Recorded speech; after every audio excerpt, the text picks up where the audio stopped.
Selamat pagi. Bagaimana kabar saudara hari ini? Kiranya segala kebaikan Tuhan mengelilingi saudara. Selamat bagi saudara ataupun keluarga yang kembali mengecap kebaikan Tuhan dalam pertambahan usia kelahiran maupun perkawinan pada hari ini 9 Januari 2021.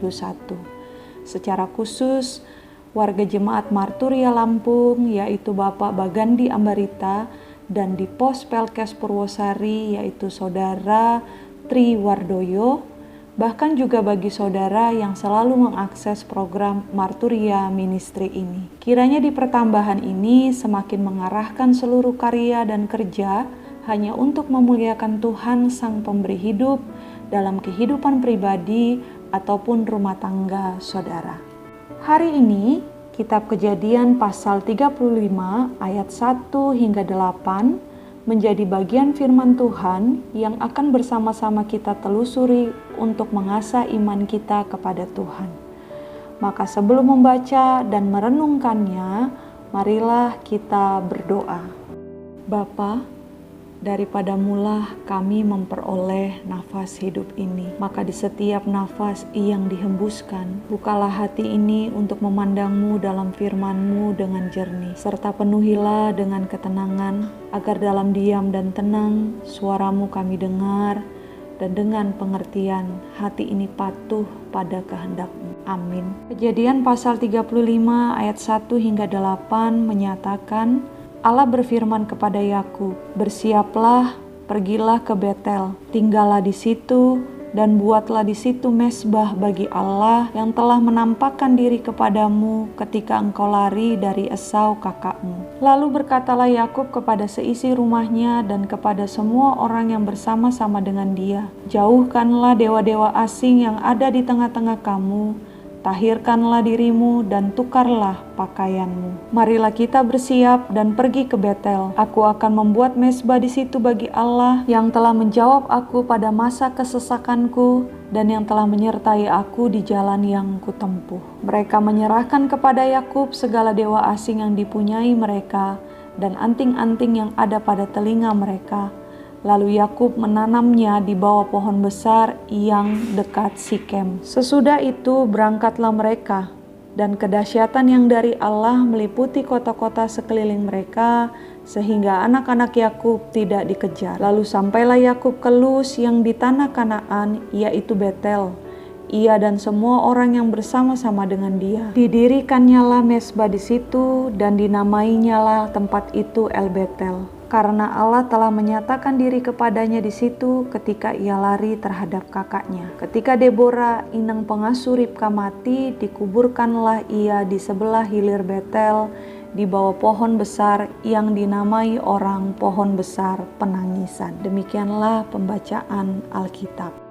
Manusia memang tempatnya salah dan alpa. Pernah mendengar ungkapan ini?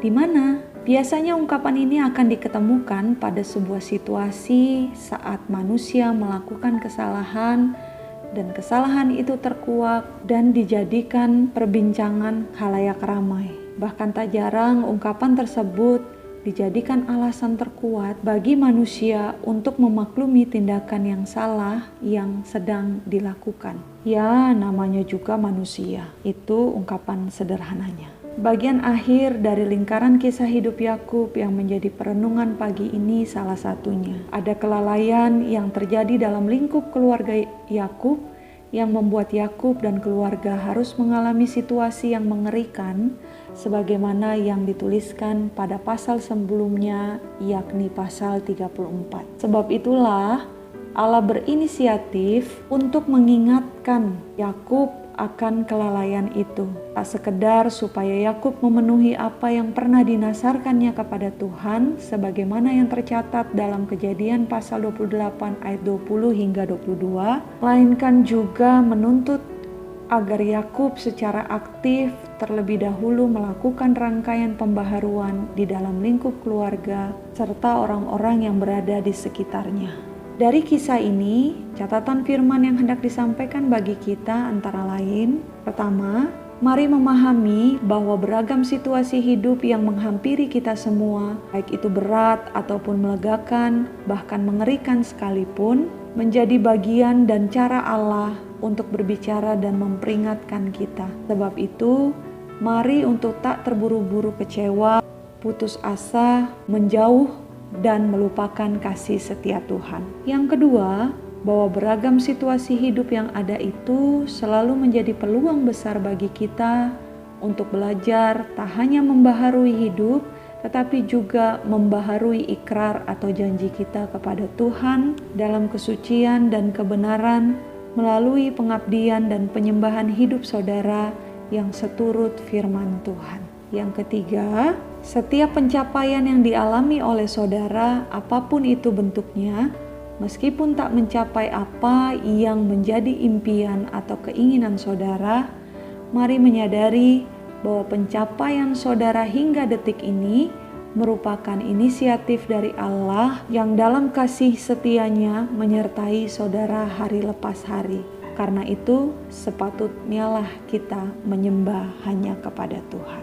Amin. Mengakhiri program Marturia Ministry ini, marilah kita berdoa. Bapa yang menyapa kami dalam kasih setia, dalam kuat kuasa-Mu kami Engkau pelihara, meski seringkali kami lalai dan berlaku tak setia kepadamu. Sebab itu, dalam rasa syukur dan sukacita atas hari baru yang Engkau anugerahkan kepada kami ini, ajarilah kami untuk memuliakan-Mu dalam kembara iman kami hari ini dan seterusnya.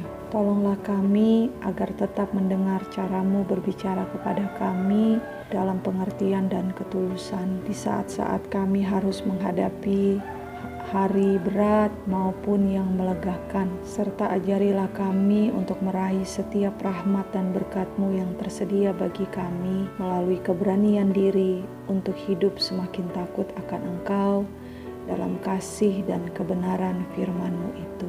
Amin. Selamat berkarya dengan tetap menjaga kesehatan saudara dimanapun berada. Kasih Tuhan melingkupi kembara iman kita.